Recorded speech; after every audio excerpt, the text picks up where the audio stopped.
Naam. Bismillahirrahmanirrahim. Alhamdulillahirabbil alamin, barikil khalaiqi ajma'in.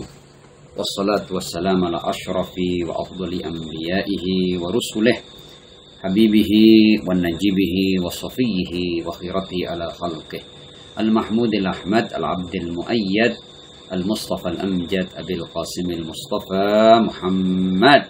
Allahumma salli ala Muhammad wa ala Muhammad wa ala alihi at-tayyibin at-tahirin al-ma'sumin wa ashabihi al-muntajabin, siyama baqiyatillahi fil aradin. Ajalallahu ta'ala farajahu syarif wa ja'alna jami'al mu'minin wal mu'minat wal muslimin wal muslimat min anba'ihi wa junudi amma ba'd. Ikhwan dan akhwat sekalian, para peserta kajian Al-Wahdah, aqulu lakum jami'an assalamualaikum warahmatullahi wabarakatuh. Sebelumnya izinkan saya menyampaikan rasa bela sungkawa dan ungkapan duka cita atas perginya guru kita semua, guru antum tentunya, almarhum Ustadz Al-Habib Thaha Musawa. Tentu ini kehilangan yang besar, khususnya bagi antum, karena memang beliau termasuk orang yang sangat dekat dengan antum semua. Azamallahu ujurakum. Dan kita juga kehilangan banyak tokoh, diantaranya ada Ustadz Rusdi Alidrus, dan saya tadi juga mendengar bahwa ada akhwat kita yang juga meninggal ya di Solo ya. Azamallahu ujurakum ala kulli hal. Mudah-mudahan mereka semua mendapatkan tempat yang terindah di sisi Allah Subhanahu wa taala bersama Rasul dan keluarga sucinya. Dan insyaallah kita yang ditinggal ketika kita menyusul mereka, kita juga akan mendapatkan tempat yang sama insyaallah. Saya cukupkan muqaddimah dan kita kembali kepada apa yang menjadi tema kita, yaitu tentang wasiat Al-Imam Ali bin Abi Thalib alaihissalam kepada putra beliau Al-Imam Hasan Al-Mujtaba alaihissalam. Kita telah melalui pertemuan yang pertama, meskipun harusnya ini sekarang bagian kedua, karena memang muqaddimah itu juga merupakan bagian daripada wasiat. Tapi kalau memang muqaddimah itu dianggap muqaddimah dan materi atau isi daripada wasiat itu dianggap sebagai bagian yang pertama, ya tidak apa-apa. Ala kulli hal, kita melanjutkan dari pertemuan yang pertama ke pertemuan yang kedua dari tema wasiat Imam Ali kepada Imam Hasan alaihi salam. Pada pertemuan pertama kemarin kita sebenarnya belum berbicara banyak, tapi karena memang dalam muqaddimah itu ada beberapa hal yang perlu kita bahas bersama, memang akhirnya menjadi cukup panjang ya. Jadi intinya pada bagian pertama Imam Ali ketika hendak berpesan kepada putranya, ini sekedar refresh dari apa yang kemarin kita bahas, untuk kemudian kita bisa lanjut ke bagian berikutnya. Imam Ali mengatakan bahwa wasiat ini dari seorang ayah yang fan, artinya yang menuju pada kefanaan, al-muqirri liz-zaman, yang mengakui tentang waktu ya, dan waktu itu sudah kita terjemahkan banyak maknanya, diantaranya bahwa memang dalam kehidupan dunia ini banyak tantangan, banyak rintangan, dan juga bukan di tangan kita kapan kita akan meninggalkan dunia ini. Al-mudbiril umur, ya artinya Yang Ali ketika menyampaikan wasiat ini sudah di usia yang cukup tua, bahkan di akhir-akhir atau di tahun-tahun terakhir dari kehidupan beliau. Artinya jatah umurnya sudah mulai habis. Al-mustaslim lid dunya, ya namanya manusia tinggal di dunia, manusia terikat dengan hukum-hukum dunia, dengan perilaku penghuni dunia.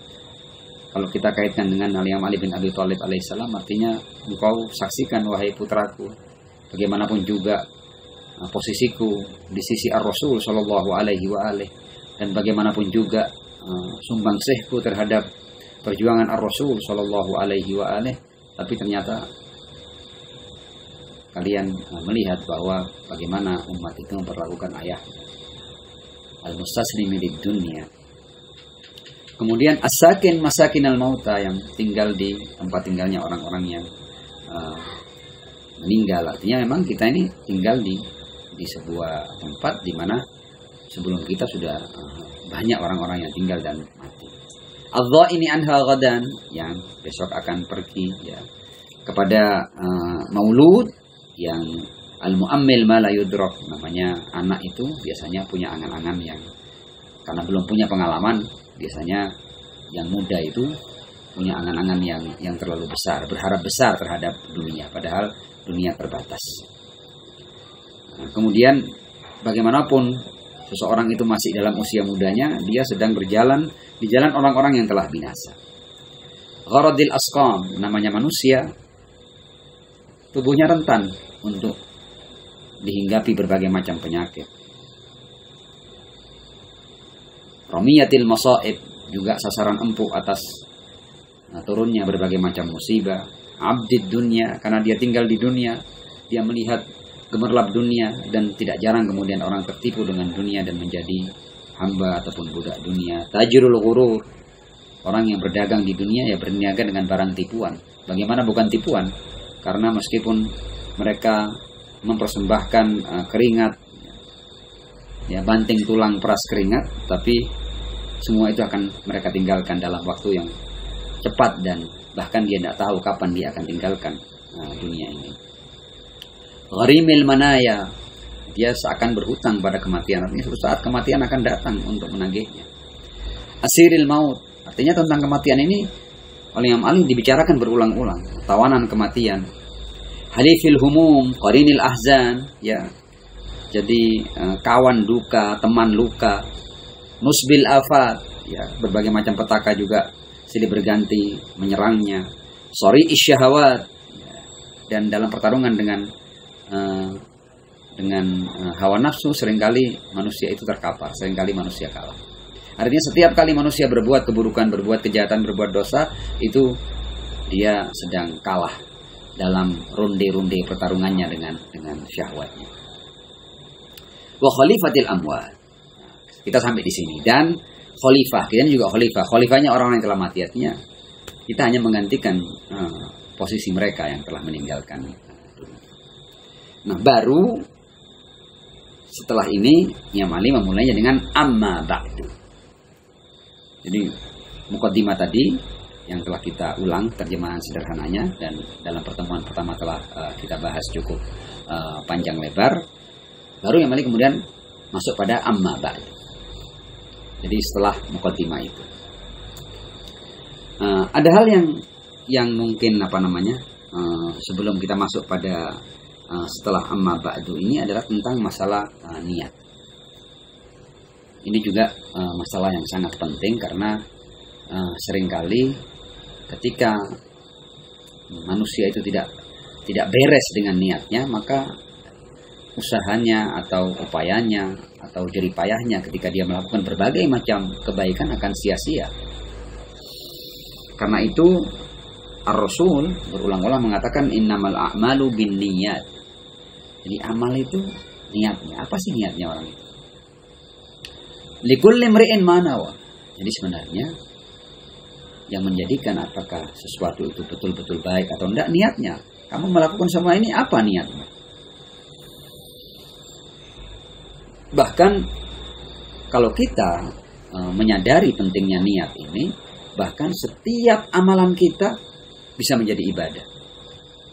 Mungkin kebanyakan kita itu kita tidak pernah. Ketika kita menarik napas, menghembuskan, ya kan? Kegiatan yang kita lakukan sehari-hari ini, kita mungkin belum pernah meniatkan itu sebagai ibadah. Padahal kita perlu menyadari bahwa setiap kegiatan kita itu kita lakukan dalam rangka kita meraih ridho Allah Subhanahu wa taala. Namanya ketika kita menarik napas, menghembuskan lagi, ya Allah, aku lakukan semua ini dalam rangka aku menjaga kebugaranku.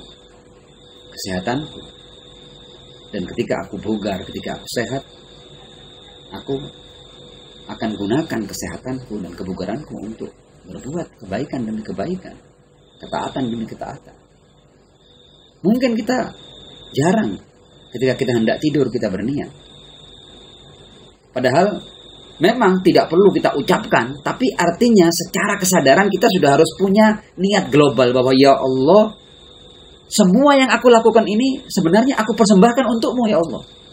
Dan itu penting. Supaya setiap aktivitas kita menjadi ibadah. Karena kalau enggak, sayang nanti, sayang. Ada banyak kebaikan kita yang kita belum berniat untuk itu. Nah, niat ini sedemikian pentingnya. Ya, sampai-sampai Ar-Rasul berkata kepada Abu Dzar, ya Abu Dzar, liyakun laka fi kulli syai'in niyah hatta fin naum wal akal.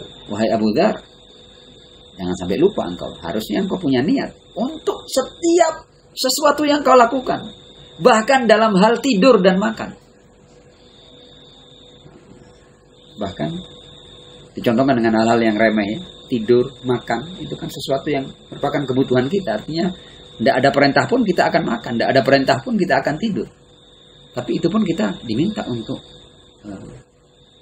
berniat dalam makan dan tidur kita. Supaya semua yang kita lakukan menjadi persembahan untuk meraih ridha Allah Subhanahu wa taala. Dan itu akan punya arti, Saya pernah ngobrol dengan seorang kawan, saya tidak perlu sebut mungkin namanya ya. Tapi yang saya ingin bagi di sini adalah dalam hal makan niat. Dalam sebuah pertemuan dia dengan putranya, dia panggil putranya dan diajak makan bersama. Ketika makan bersama, dikatakan, wahai anakku, engkau sedang apa ya? Ya Abah, aku sedang makan. Untuk apa kamu makan? Anaknya, ya makan ya supaya sehat, Pak. Nah, tapi kemudian abahnya mengatakan bahwa niatkan bahwa setiap butir nasi yang kau makan itu supaya menjadi energi agar engkau bisa menjadi pejuang seperti Abu Abdillah Al-Husain bin Ali bin Abi Thalib alaihissalam. Nah, ini kan obrolan sederhana, tapi bagaimana seorang anak ketika dia makan dan setiap butiran nasi yang dia suapkan dalam mulutnya, dia tahu untuk apa. Itu menjadi sesuatu yang luar biasa. Jadi niat ini adalah masalah yang penting. Dalam apa namanya? Dalam cerita atau sirah Ar-Rasul Shallallahu Alaihi Wasallam itu ada orang-orang yang ikut jihad bersama Rasulullah Shallallahu Alaihi Wasallam. Ikut jihad, ikut perang bareng. Artinya berada dalam pasukan Rasulullah Shallallahu Alaihi Wasallam. Tentu kita tahu kan dalam peperangan itu ada yang selamat dan ada yang gugur sebagai syuhada.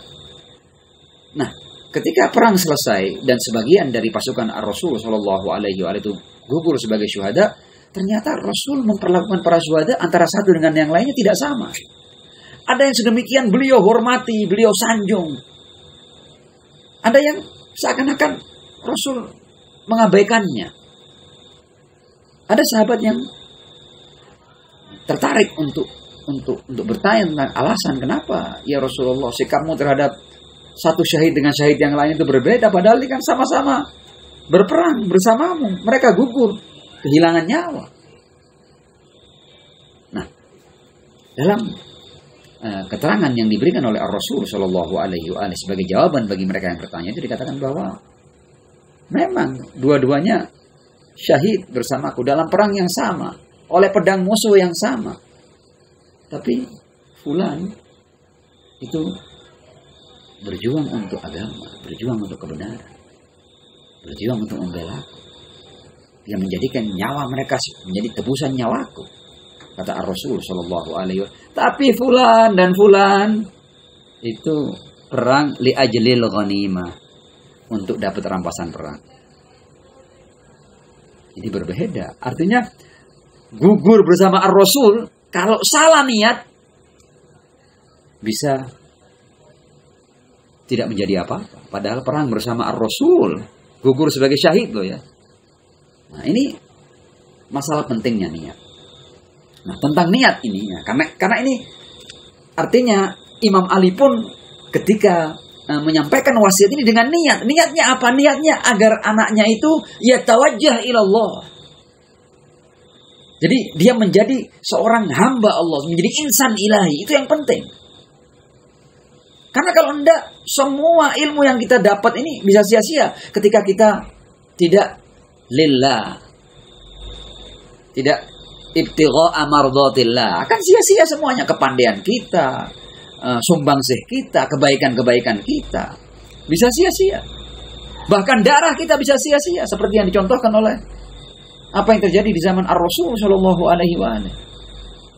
Nah, saya tertarik untuk supaya ini menancap ya dalam benak kita tentang niat ini.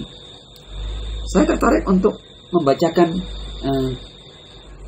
2 ayat di Al-Qur'an.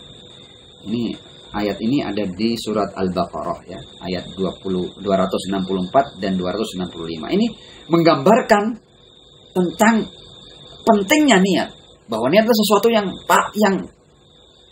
menempati posisi yang paling penting dalam kiprah kita, dalam amal kita. Nah, contohnya ini menarik karena Al-Quran itu ketika menyampaikan contoh-contoh yang kalau kita dengar dan kita pahami sekali akan menancap dalam benak kita. Dan kita paham bahwa dalam sebuah metafora, seringkali Al-Quran menyontohkan sesuatu dalam sebuah metafora.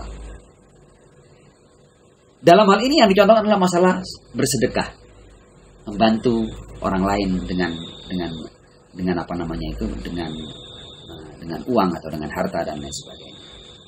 Ayat berbunyi seperti ini. Ya ayyuhalladzina amanu, wahai orang-orang yang beriman. La tubtilu shadaqatikum bil manni wal adha. Artinya, boleh jadi seorang bersedekah, dia keluarkan dari harta yang hasil daripada jerih payahnya. Dia keluarkan hartanya untuk bantu orang lain. Tapi Al-Quran mengatakan, la tubtilu, jangan kau batalkan. Sedekahmu itu dengan apa? Dengan bil manni wal adha. Engkau bantu tapi engkau sebut-sebut. Ya. Atau engkau sakiti perasaan orang yang menerima bantuanmu. Kamu bantu dia, tapi mulutmu tidak berhenti untuk menyelipkan kalimat-kalimat yang entah itu merendahkan, entah itu mengusik kehormatannya, ya. Atau bahkan kalimat-kalimat yang akhirnya menyakiti perasaan penerima sedekah itu. Atau engkau membanggakannya, menyombongkannya. La tubtilu shadaqatikum bil manni wal adha. Eman. Sayang sekali kamu sudah berbagi dari sebagian yang kamu miliki, tapi kau batalkan dengan al-man wal adha. Seperti apa membatalkan sedekah ini? Ayat berlanjut. Kalladzi yunfiqu malahu ria'an nas. Seperti orang yang berinfak ya dengan hartanya tapi ria'an nas, untuk mendapat apresiasi dari orang lain, untuk dapat aplaus, ingin dapat tepuk tangan. Amma fulan, masya Allah. Kita hanya ingin mendengar itu. Jangan, hilang nanti itu nanti. Wala yu'minu billahi wal yaumil akhir. Nah, orang ini penting juga ini. Ini penting juga. Ini masalah akhlak yang paling mendalam dan sederhana sebenarnya. Imam Humaini juga telah membahasnya dalam 40 hadis itu, dalam bab riya. Yang ini membahas ini secara panjang lebar. Nah, teman-teman yang mungkin ingin mendapatkan pembahasan tentang riya, itu kebetulan di Al-Qurba TV juga kita punya kajian 40 hadis. Ada hadis yang keberapa itu tentang riya. Kalau ada kesempatan boleh didengar. Mungkin 1 atau 2 majelis saja itu, dalam durasi 40 menitan. Menarik untuk didengar kajian Imam Humaini tentang riya. Nah, orang yang melakukan kebaikan seperti infak tadi ini, kalau dengan niat riya, itu sebenarnya wala yu'minu billahi wal yaumil akhir. Dia sebenarnya tidak beriman. Kalau dia beriman kepada Allah, bahwa Allah itu maha segala-galanya, dia tidak perlu menanti aplaus dari orang lain. Kalau orang itu menanti aplaus dari sama manusia, ini berarti dia tidak beriman dengan Tuhannya. Bayangkan, dia masih mementingkan ada kekuatan selain yang maha segala-galanya untuk mengapresiasi dia. Apa perlunya? Apa pentingnya aplaus dan pujian manusia yang sama-sama lemah dengannya? Pujian itu hanya berhenti di pujian, tidak nambah apa-apa ke kita. Paling hanya dia bicarakan sekali dua kali dan belum tentu pujian itu diucapkan dengan ketulusan. Boleh jadi hanya untuk supaya bahwa kamu dapat ya tak pujilah kamu. Kamu senang kan kalau aku puji? Boleh jadi kita dipermainkan dengan pujian orang. Kadang-kadang ada orang yang kalau bahasanya itu apa ya? Kalau bahasa Jawanya dicucuk. Nah, kadang-kadang padahal hanya pujian-pujian jenis itu kita sudah kepala kita besar sampai akhirnya kita terbang dengan besarnya kepala itu. Dan dengan itu kita batalkan kebaikan-kebaikan kita. Alangkah ruginya kita. Dan biasanya orang itu tidak beriman kepada Tuhan. Nah, kalau tidak beriman kepada Tuhan berarti dia juga tidak beriman dengan hari akhir. Artinya imbalanmu itu bukan sesuatu yang terbatas di dunia. Bayangkan manusia menjual kebaikannya yang dengannya dia bisa dapat kebahagiaan abadi hanya dengan pujian manusia. Dalam kehidupan dunia yang singkat, alangkah bodohnya. Nah, kalladzi yunfiqu malahu ria'an nas wa la yu'minu billahi wal yawmil akhir. Ini tanda kalau orang senang dipuji orang dan menanti pujian orang, dan kalau tidak dipuji dia gelisah, dia gusar. Kok tidak disebut namanya? Kok tidak tahu itu ana loh, padahal di belakang semua itu ana loh ya. Nah, kalau tidak ada ana tidak bakal begini. Ana loh ya. Oh ini ana balik ini. Kalau disenangi sama setan tepuk tangan. Iya, kena ya terus kena ya supaya habis semua amalmu. Nah, kemudian Al-Quran menjelaskan lebih jauh. Famathaluhu kamathali safwanin alaihi turab. Kamu mau tahu kebaikan-kebaikan orang yang seperti itu seperti apa? Itu seperti sofwan. Sofwan itu batu licin. Ya, batu hitam, legam yang licin. Ya, yang alaihi turab. Kemudian di batu licin itu ada debu-debu yang ditaburkan di atasnya. Fa asabahu wabilun. Kemudian debu yang ada di batu licin itu kemudian tiba-tiba ada hujan deras yang turun, fatarakahu salda. Jadi bayangkan ya, debu ditaburkan di atas batu yang licin, kemudian turun hujan lebat, fatarakahu salda. Batu itu licin kembali dan debunya hilang sama sekali. Yaitu kalau orang berbuat kebaikan dan dia riya, itu kebaikannya seperti debu di atas batu licin yang keras, kemudian terkena oleh hujan yang lebat. Dia tidak bisa menahan satu butir debu pun dari atas batu itu. Jadi amalannya dengan riya akan hilang seperti itu. Akan licin kembali batu itu. Kosong kembali. Zong kembali. Famathaluhu kamathali safwanin alaihi turab fa asabahu wabilun fatarakahu salda la yaqdiruna ala syai'in mimma kasabu. Jadi kalau kita taburkan batu di atas batu yang licin kemudian hujan lebat turun, kita tidak bisa pertahankan satu butir debu bertahan, tidak bisa kita. Habis sama sekali itu. Al-Quran mengatakan la yaqdiruna ala syai'in mimma kasabu. Dia tidak bisa menjaga apa yang dia dapatkan. Maksudnya debu-debu yang dia taburkan di atas batu licin itu, dia tidak bisa mempertahankan itu. Satu butir pun tidak mampu dia pertahankan. Wallahu la yahdil qaumal kafirin. Ini contohnya orang kalau berbuat ria'an nas. Di sini pentingnya niat. Kemudian ayat berlanjut, ayat berikutnya nih. Wa madzalul, ini contoh infak atau perbuatan baik yang benar, yang niatnya benar. Wa madzalul ladzina yunfikuna amwalahum ibtigha'a mardatillah wa tathbitan min anfusihim. Adapun orang-orang yang berinfak dengan harta mereka semata-mata untuk meraih ridho Allah, wa tathbitan min anfusihim, dan pengukuhan dari dirinya, artinya bahwa aku ini melakukan ini karenamu ya Allah, bukan karena yang lain-lain. Itu seperti apa? Kamathali jannatin birabwatin. Itu seperti kebun yang ada di dataran tinggi. Asabaha wabilun. Ya, kebun di tanah yang subur, di dataran tinggi, dan kemudian terkena hujan yang lebat. Curah hujan yang cukup. Asabaha wabilun. Fa'atat ukulaha di'fain. Ya, karena kebun itu di dataran tinggi, di tanah yang subur, dan mendapatkan curah air yang cukup, maka kebun itu akan menghasilkan panen yang berlipat ganda. Fa'atat ukulaha di'fain. Fa'illam yusibha wabilun fatal. Ya, dikatakan di dataran tinggi itu, kalaupun tidak ada hujan pun, embun-embunnya cukup untuk mempertahankan kebun-kebun itu akan tumbuh subur dan memberikan panen yang berlipat ganda. Wallahu bima ta'maluna basir, dan Allah tahu tentang apa yang kamu lakukan. Allah tahu kamu ini karena dia atau karena yang lain.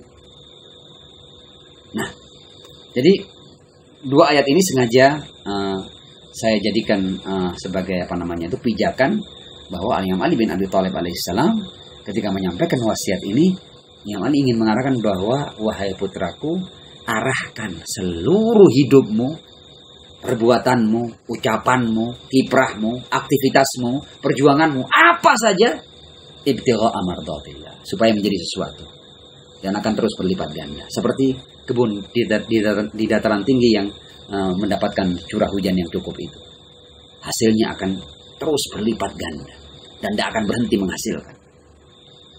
Tapi kalau kamu tidak ibtigha mardatillah, ya seperti debu yang kamu tabur di atas batu licin itu, begitu kena hujan malah hilang.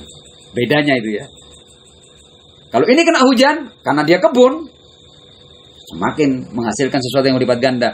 Karena itu butiran debu atau debu di atas batu yang licin, begitu kena hujan hilang sama sekali. Itu perbandingan antara yang ibtigha mardatillah dan yang ria'an nas. Nah, mudah-mudahan metafora yang diberikan oleh Al-Quran ini akan menancap dalam benak kita, sehingga kita setiap kali kita berbuat, kita sudah kapok untuk untuk sekedar mendapatkan aplaus dan pujian orang. Kita tidak akan menjadikan perbuatan kita seperti debu yang ada di atas batu licin itu dan kemudian kena hujan dan hilang sama sekali. Ini pentingnya niat. Nah, kemudian amma ba'du. Kita masuk pada wasiat sekarang. Amma ba'du. Fa inna fima tabayyantu min idbarid dunya anni. Kata Imam Ali bahwa jadi kalau kita lihat dari mulai muqaddimah kemudian setelah amma ba'du ini, Imam Ali terus mengingatkan tentang bahwa dunia ini cepat berlalu. Artinya jangan pernah tertipu dengan dunia.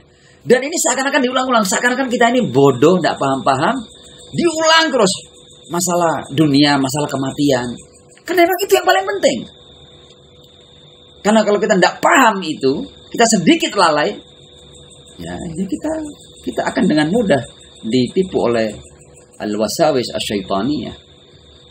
Kita seperti terbang ketika dipuji orang, atau kita melakukan sesuatu hanya untuk dapat aplaus, dapat apresiasi dan lain sebagainya, supaya nama kita disebut, supaya diberitakan, supaya dipublikasikan, popularitas dan lain sebagainya. Itu kita itu. Kalau tidak, kita seperti itu.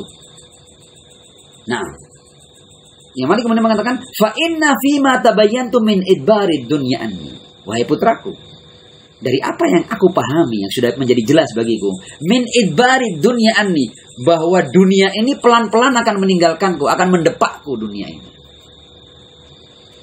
Wa jumuhid dahri alayya, dan betapa era itu dan apa yang terjadi pada masa itu punya kekuasaan yang di luar kemampuanku untuk mengendalikannya.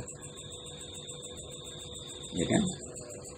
Kita lihat bahwa bagaimanapun Rasul Shallallahu Alaihi Wasallam telah mendidik umat itu pada puncaknya, mengangkat tangan beliau, man kuntu maula fahadha aliyun maula. Tapi apa yang terjadi pasca wafatnya Ar-Rasul Shallallahu Alaihi Wasallam? Kita semua tahu. Jumuhid dahri alayya.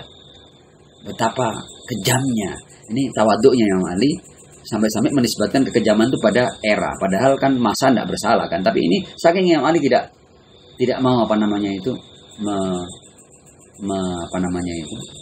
menjelekkan langsung umat Ar-Rasul Shallallahu Alaihi Wasallam. Wa jumuhid dahri alayya.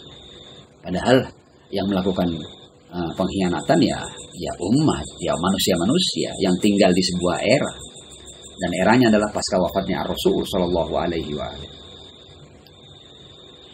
Wa iqbalil akhirati ilayya, dan jadi dunia mulai menepakku, sementara akhirat mulai membukakan pintu gerbangnya untukku. Wa iqbalil akhirati ilayya, itu bahasanya Ali kepada putranya.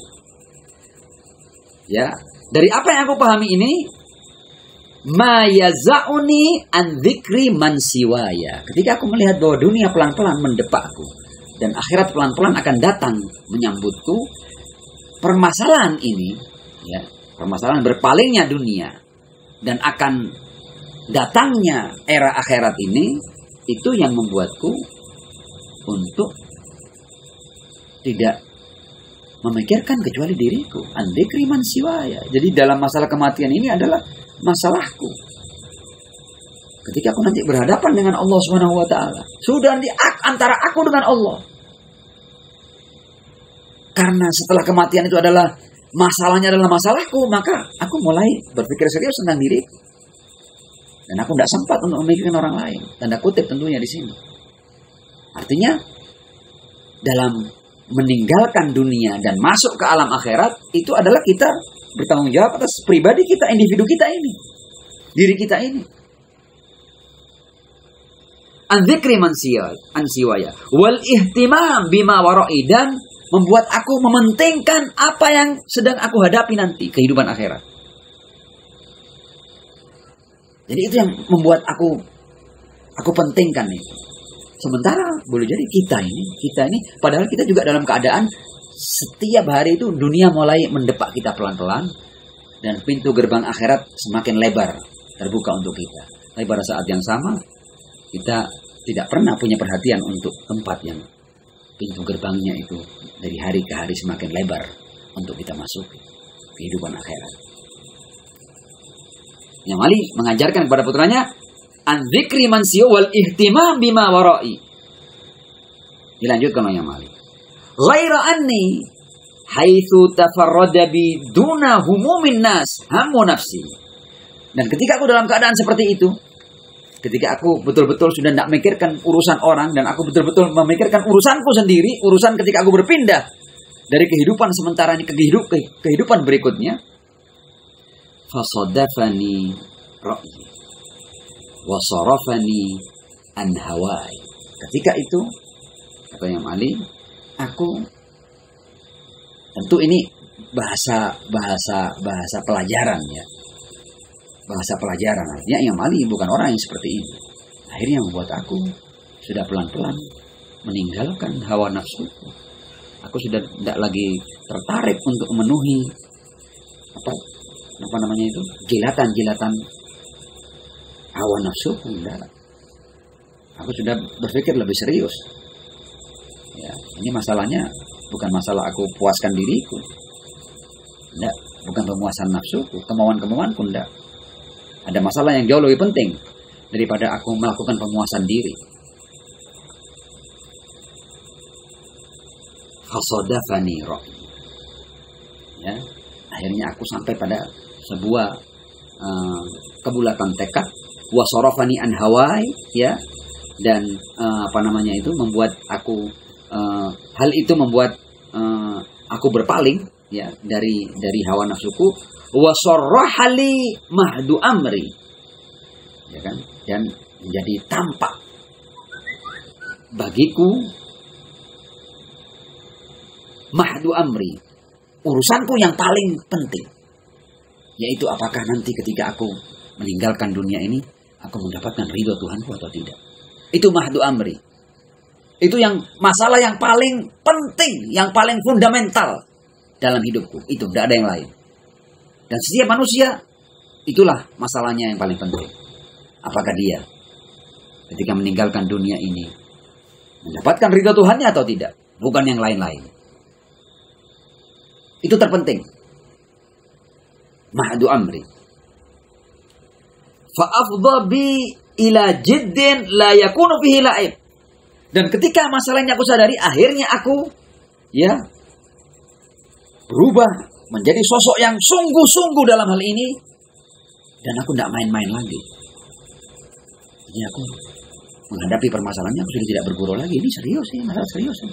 Masalah aku meninggalkan kehidupan ini, aku meninggalkan semua, dan aku seorang diri akan berhadapan dengan Tuhanku.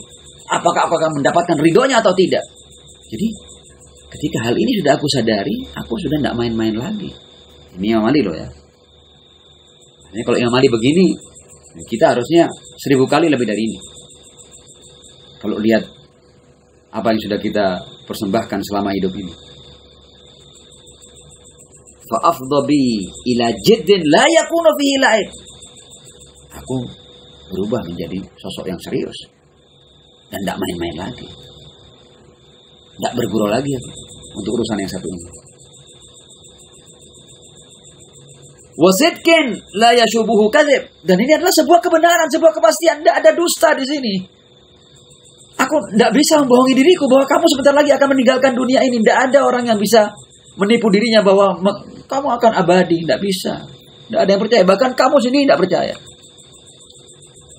Hanya orang gila yang percaya bahwa dia akan abadi di dunia. Wasidkin la yashubuhu kadzib. Nah, kemudian kalau begitu, katanya sibuk dengan dirinya. Kenapa berwasiat? Ini alasannya. Wa wajadtuka ba'di. Wahai putraku, bagaimanapun juga engkau adalah penggalan dari diriku. Aku temukan engkau sebagai bagian daripada diriku. Betul, masalah ini adalah masalahku. Aku serius memikirkan diriku. Tapi bagaimanapun juga engkau putraku. Engkau zuriatku. Engkau keturunanku. Dan engkau bagian daripada diriku. Wajadtuka ba'di. Bal wajadtuka kulli. Bahkan aku pahami bahwa dirimu adalah keseluruhan diriku. Ini artinya bahwa memang dalam level yang paling penting itu ketika kita untuk urusan kebaikan ya tentunya ya. Ketika kita selesai dengan diri kita, maka yang berikutnya dari diri kita, yang merupakan bagian dari diri kita, bahkan keseluruhan diri kita adalah keturunan kita. Dan kalau masing-masing orang itu sibuk dengan keluarganya seperti ini untuk urusan kebaikan, maka rumah tangga itu akan mengeluarkan generasi yang memang sudah hanya akan mempersembahkan kebaikan di tengah-tengah umat. Al-khair. Jadi generasi yang seperti ini adalah generasi yang al-khairu minhu ma'mul wa syarru anhu ma'mun. Dia akan menjadi generasi yang kebaikan dinanti dari mereka dan dijamin mereka tidak akan melakukan sebarang keburukan. Jadi menciptakan diri menjadi baik itu sumbangsinya ke masyarakat. Menciptakan keluarga baik itu sumbangsinya juga kepada masyarakat. Nah,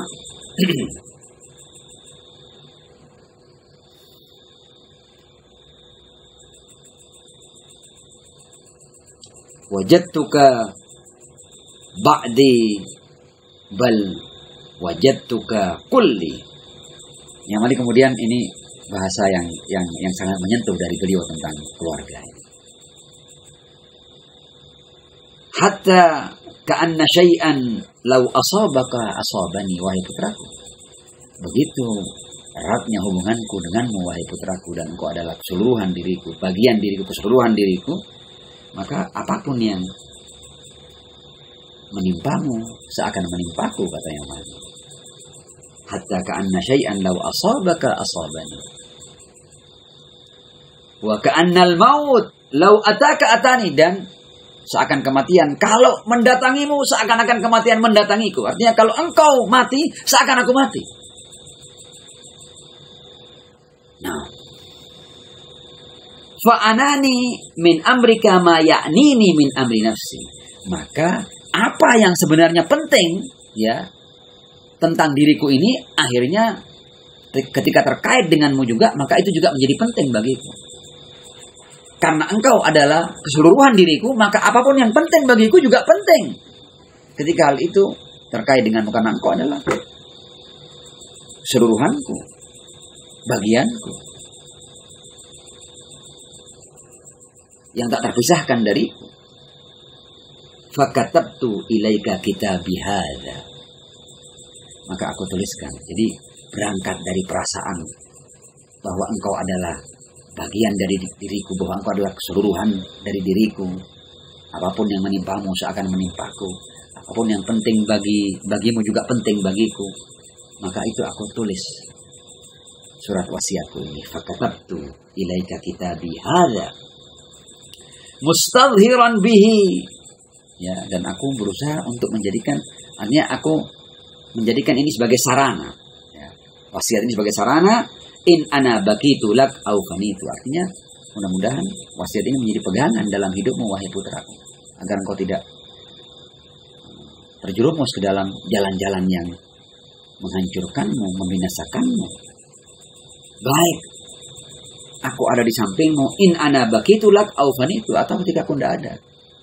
Jadi bagaimanapun pesan ini akan bisa menjadi pelita dan cahaya bagi kehidupanmu, wahai putraku. Mau aku ada, mau aku tidak ada.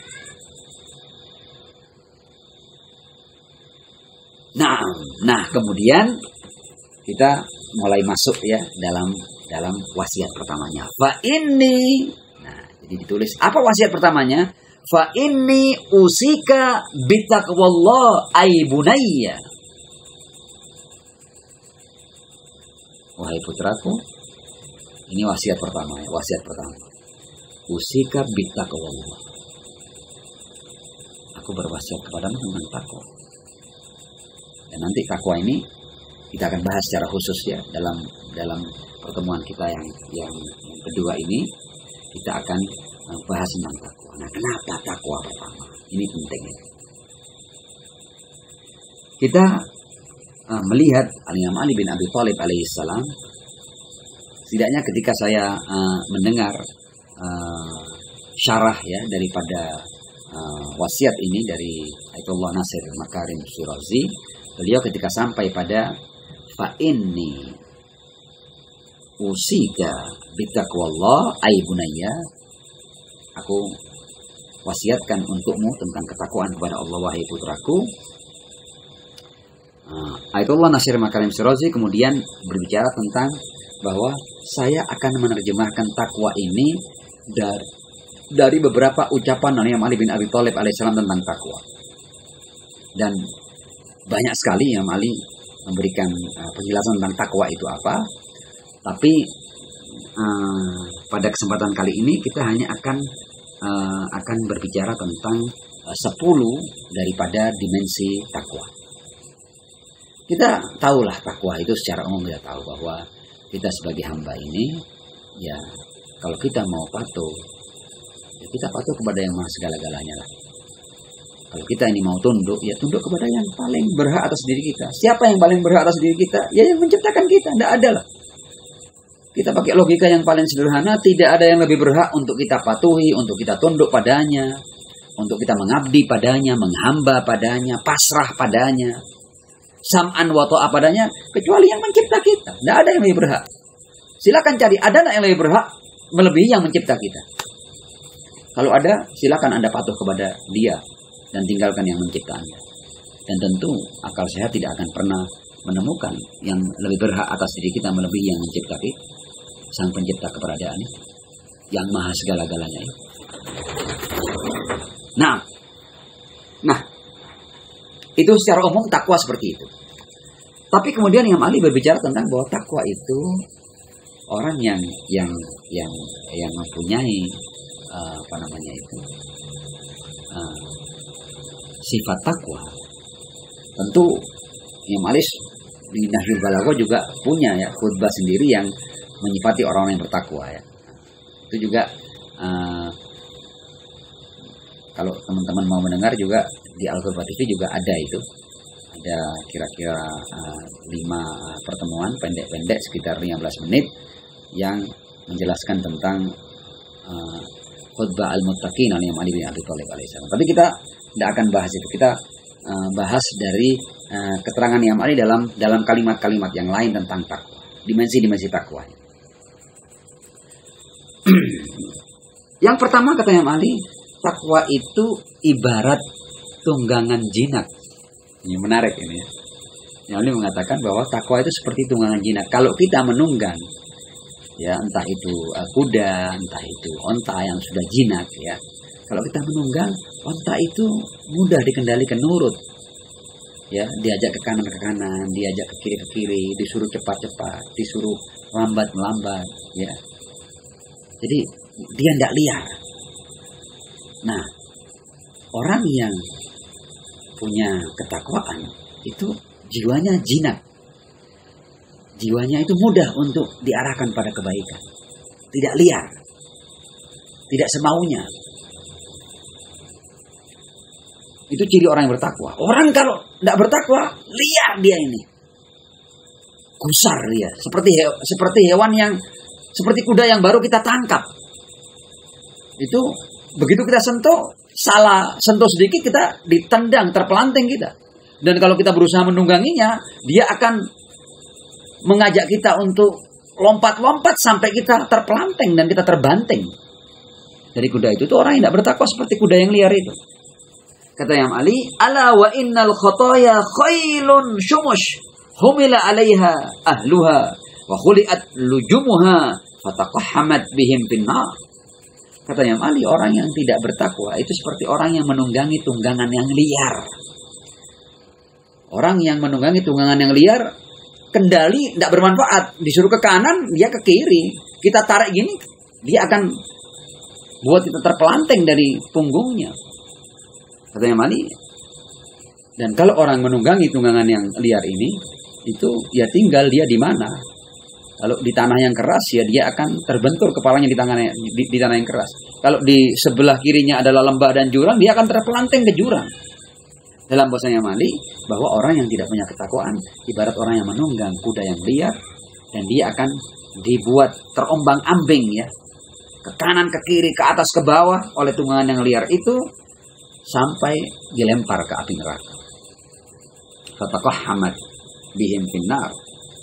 Sebaliknya, ala wa inna taqwa. Jadi orang yang tidak punya takwa, artinya orang yang selalu berbuat kejahatan, keburukan, maksiat, ya, itu ibarat dia menunggang tunggangan yang liar. Tapi orang yang punya ketakwaan, yang menjaga dirinya, patuh dengan Tuhannya, itu ibarat tunggangan yang jinak. Mataya zulul, humila alaiha ahluha wa'utu azimmataha fa'auradadhumul jannah. Jadi ibarat tunggangan yang sudah jinak, diajak ke kanan, ke kiri, lurus, berhenti, cepat, bergegas. Dan tunggangan ini akan mengantar penunggangnya ke pintu surga. Jadi salah satu yang Ali menerjemahkan takwa itu, bahwa orang yang punya takwa seperti orang yang menunggang tunggangan yang jinak. Sementara orang yang tidak punya takwa, ibarat orang yang menunggang tunggangan yang liar. Dan kita tahulah bahwa orang yang menunggang tunggangan yang liar, dia akan terjatuh, dia akan terpelanting, dia akan terlempar ke api neraka. Sementara orang yang menunggang tunggangan yang jinak, dia akan diantar ke pintu surga. Dalam keterangan lain, Ali bin Abi Thalib alaihissalam menjelaskan bahwa takwa itu ibarat penawar racun. Jadi kalau orang sudah kena racun, itu dia butuh penawar untuk dia sembuh dari racun ini. Dan penawar racun itu adalah takwa. Dalam kalimat lain yang Ali berkata, ala wabit takwa tuqta'u humatul khataya. Orang yang sudah terjerumus dalam berbagai macam kemaksiatan, kedurjanaan, dosa-dosa, ini ibarat orang yang kena racun, bisa yang mematikan. Bisa yang mematikan ini tidak ada obatnya kecuali dengan ketakwaan. Kalau orang yang sudah terjerumus ke lembah hitam dosa dan lain sebagainya, kemudian dia diberi penawar yang namanya takwa ini, maka dia akan sembuh dari racun yang menghinggapi tubuhnya. Luar biasa. Ketakwaan ini bahkan akan menyelamatkan meskipun orang itu sudah bergelimang dosa, dia bisa mentas, bisa keluar. Ibarat vaksin begitu. Ya, luar biasa. Ini keterangan Ali bin Abi Thalib alaihissalam. Nanti ini silakan antum yang punya kemampuan untuk mendalaminya lebih jauh, silakan. Bahwa yang Ali diantaranya berbicara bahwa pertama seperti takwa seperti tunggangan yang jinak, ibarat tunggangan jinak. Dalam kesempatan ini takwa adalah penawar racun dosa-dosa, racun maksiat, racun kejahatan, racun kebusukan hati, penyakit hati dan lain sebagainya. Penawarnya adalah takwa. Silakan dikaji lebih jauh. Nah, ketiga, Imam Ali mengibaratkan ketakwaan itu seperti benteng yang kuat. Sementara kan kita tahu kan bahwa diri kita ini selalu ada pertarungan antara junud syaitani dan junud rahmani. Nah, kalau kita tidak punya benteng yang kuat, itu junud syaitan ketika menyerang ya, namanya kita tidak punya benteng, tidak punya pertahanan. Ya sama lah. Kalau kita sedang perang, sementara kita tidak punya pertahanan, tidak punya kekuatan, tidak punya senjata dan lain sebagainya, ya musuh dengan mudah menjajah kita. Kekuatan-kekuatan setan atau junud rahmani dengan mudah menerobos jiwa kita, diri kita, dan kita akan dikuasainya dan kita tidak berdaya. Di antaranya mengibaratkan takwa itu seperti benteng yang kuat. Kata beliau, inna taqwa daru hisnin aziz.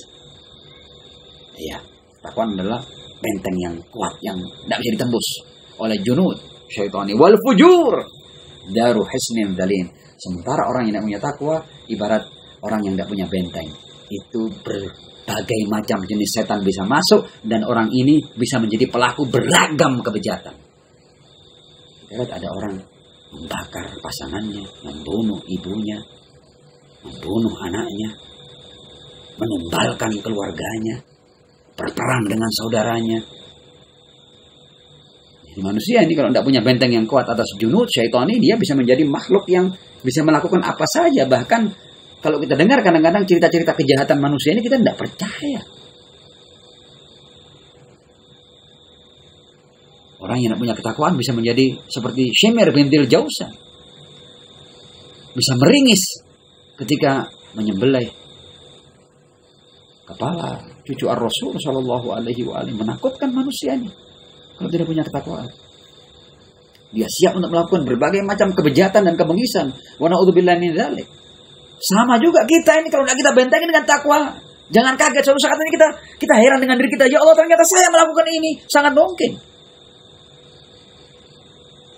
Nah, bahkan kita sering tidak percaya kan, Fulan melakukan itu, mosok. Kadang kita kaget. Dan bukan tidak mungkin kita akan kaget dengan diri. Banyak pelaku-pelaku kejahatan yang dia sampai saya tidak percaya. Kenapa saya bisa melakukan ini? Sampai begitu dia. Loh, Anda tidak punya benteng yang kuat. Ya diambil alih jiwa Anda oleh setan. Nah, keempat yang Ali selain mengumpamakan takwa itu seperti benteng yang kuat, juga seperti tameng dan baju zirah. Jadi bukan hanya benteng, ya tempat yang melindungi kita, tapi juga diri kita pun seakan-akan kita punya tameng. Jadi takwa itu imunitas. Ya kan, kalau orang punya imunitas yang kuat, ya itu berbagai macam virus, ya boleh datang tapi tidak bisa berbuat apa-apa. Karena kita punya imunitas. Jadi yang keempat itu takwa itu ibarat tameng dan zirah. Seperti imunitas bagi tubuh kita. Luar biasa. Di kesempatan lain Al-Imam Ali berkata, takwa itu dawa'u da'i qulubikum. Ini obat yang tidak bisa kita beli di apotek. Kalau kita punya penyakit-penyakit fisik, obatnya di apotek banyak. Tapi penyakit hati, obatnya hanya ketakwaan. Dawa'u da'i qulubikum. Obat bagi penyakit hati kalian. Itu dimensi yang kelima. Dimensi yang keenam, kata Imam Ali bin Abi Thalib, takwa itu adalah miftahus sadat wa dzakhirat ma'ad. Imam Ali mengatakan bahwa takwa itu adalah ibarat kunci, ya. Kunci agar orang itu berada di jalan yang lurus. Tidak bisa diajak belok, tidak bisa ini. Dirayu-rayu, ya. Disogok-sogok, ya. Ditipu-tipu tidak bisa. Miftahus sadat, dia sudah seakan punya kunci untuk terus berada di jalan yang lurus. Wa dzakhirat ma'ad. Dan setiap perbuatan yang dilakukan dengan ketakwaan akan menjadi seperti tabungan untuk akhirat, bekal untuk akhirat, bekal untuk kehidupan abadi kita. Wa dzakhirat ma'ad. Kemudian dimensi yang ketujuh, kata Imam Ali bin Abi Thalib alaihissalam, bahwa kita tahu kan takwa itu, kita dengar kan cerita dua putra Adam, Qabil dan Habil. Yang kenapa sih akhirnya Qabil itu membunuh Habil? Karena ketika dua-dua berkorban dan kurban yang satu diterima, kurban yang lain tidak diterima, Al-Quran mengatakan tentang kisah dua anak Adam ini, kemudian dikatakan innama yataqabbalullahu minal muttaqin. Allah itu tidak sembarang menerima amalan hambanya, yang diterima hanya amalan yang bertakwa. Meskipun sama kayak tadi itu kan ceritanya kan. Dua-dua berjuang bersama Ar-Rasul, di pasukan Ar-Rasul, terbunuh oleh pedang musuh Ar-Rasul, oleh musuh yang sama, di kesempatan yang sama, di hari yang sama. Satu dimuliakan oleh Ar-Rasul, satu dianggap biasa karena ini untuk Allah, untuk Rasulnya, ini untuk rampasan perang, tidak ada artinya ini. Nah, kata Imam Ali, la yakillu amalun ma'at taqwa. Perbuatan yang dilakukan dengan ketakwaan tidak akan pernah sedikit nilainya. Kemudian yang Ali melanjutkan, wa kaifa yakillu ma yuqbal. Bagaimana sesuatu yang diterima oleh Allah itu sedikit, sesuatu yang diterima oleh Allah adalah sesuatu yang luar biasa. Artinya, kalau ada amal yang diterima oleh Allah, itu sudah cukup buat bekal kita. Karena yang diterima oleh Allah adalah sesuatu yang besar. Wa kaifa yakillu ma yuqbal. Bagaimana bisa sedikit, kata Imam Ali, sesuatu yang diterima oleh Allah Subhanahu wa taala. Pasti sesuatu yang bernilai. Al-Quran mengatakan innama yataqabbalullahu minal muttaqin. Jadi takwa itu diantara dimensinya adalah sebab diterimanya amal. Karenanya pesan pertama, usika bitaqwallah. Ya. Itu setelah muqaddimah yang panjang dari itu, yang mana fa inni usika bitaqwallah ay bunayya. Tadi kita sudah sampai pada dimensi yang ke-7. Dimensi yang ke-8 tentang takwa ini adalah sebaik-baik bekal untuk kehidupan akhirat. Fatazawwadu fa inna khairaz zadi taqwa. Berbekallah, dan bekal yang paling top untuk kehidupan abadimu, untuk akhirat adalah ketakwaan, dan yang lain. Artinya yang lain nilainya tidak akan pernah setara dengan ketakwaan. Fa inna khairaz zadi taqwa. Kemudian dimensi yang ke-9 tentang takwa ini adalah bahwa takwa adalah kemuliaan. Seorang hamba ketika bertakwa, maksudnya ketika dia melakukan semua kebaikan hanya dan semata-mata untuk meraih ridho Allah Subhanahu wa taala, ini berarti hamba yang mulia. Hamba yang betul-betul di jalan kemuliaan karena dia melakukan semua itu karena yang maha segala-galanya. Yang Ali berkata, la izza a'azzu minat taqwa. Artinya, Anda jangan mengukur kemuliaan orang itu karena pangkatnya, jabatannya, ilmunya, ketampanannya, kepandaiannya, keleheannya, enggak. Pangkat yang paling tinggi ketakwaan. Boleh jadi orangnya hitam, boleh jadi orangnya tidak terlalu pintar, boleh jadi orangnya tidak terkenal, boleh jadi orangnya tinggal di tempat-tempat yang kumuh. Tapi kalau dia punya takwa, bintangnya paling banyak di sisi Allah Subhanahu wa taala. La izza a'azzu minat taqwa. Tidak ada kemuliaan yang lebih tinggi daripada ketakwaan. Yang ke-10, kata Imam Ali bin Abi Thalib, ini luar biasa. Ala, yang ke-10 itu adalah ternyata ketakwaan selain obat untuk penyakit hati, ternyata ketakwaan juga obat untuk penyakit fisik. Ini luar biasa ini. Yang Ali berkata, ala wa inna min sihhatil badan taqwal qulub. Termasuk kesehatan fisik itu adalah ketakwaan dalam hati. Artinya, kalau orang secara hati dan secara batin dia bertakwa, ketakwaannya itu akan punya pengaruh pada fisiknya. Fisiknya akan sehat. Kita tahu kan, sekarang ini kan kita sering bahaskan kalau orang ketakutan ya, orang takut dan sebagainya, dia akan kehilangan imunitas tubuhnya, berpengaruh. Ya, jadi ketakutan-ketakutan yang bersifat maknawi atau spiritual itu bisa berpengaruh pada fisik. Orang yang ketakutan, orang yang fobia, itu dia akan kehilangan imunitas. Dan ketika orang punya ketakwaan, orang yang bertawakal, orang yang berpasrah, yang dia beriman, ya, dia akan mendapatkan ketentraman jiwa, dan ketentraman jiwa ini punya efek langsung pada kesehatan tubuhnya. Yang Ali mengatakan, ala wa inna min sihhatil badan taqwal qulub. Termasuk kesehatan badan adalah ketakwaan hati.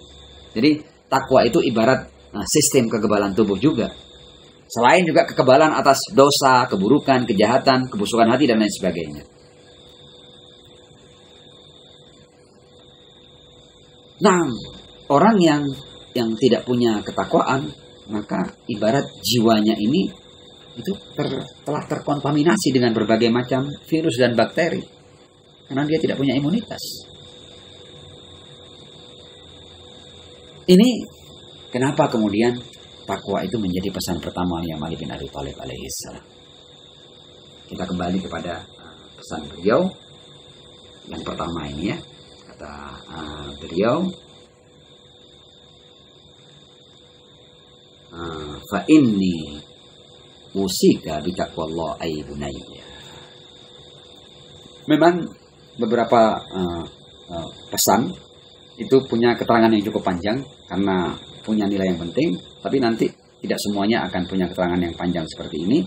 Ada beberapa hal yang punya keterangan-keterangan singkat yang insya Allah kita pelan-pelan bisa menyelesaikan dalam waktu yang tidak terlalu lama.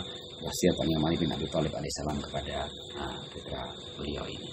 Mungkin karena sudah 1 jam saya lihat ya, pada malam hari ini kita berhenti di sini ya. Insya Allah kita akan lanjutkan kalau seandainya Allah memberikan kita kesempatan untuk bertemu dalam pertemuan-pertemuan yang selanjutnya. Walakum minkum. Wassalamualaikum warahmatullahi wabarakatuh.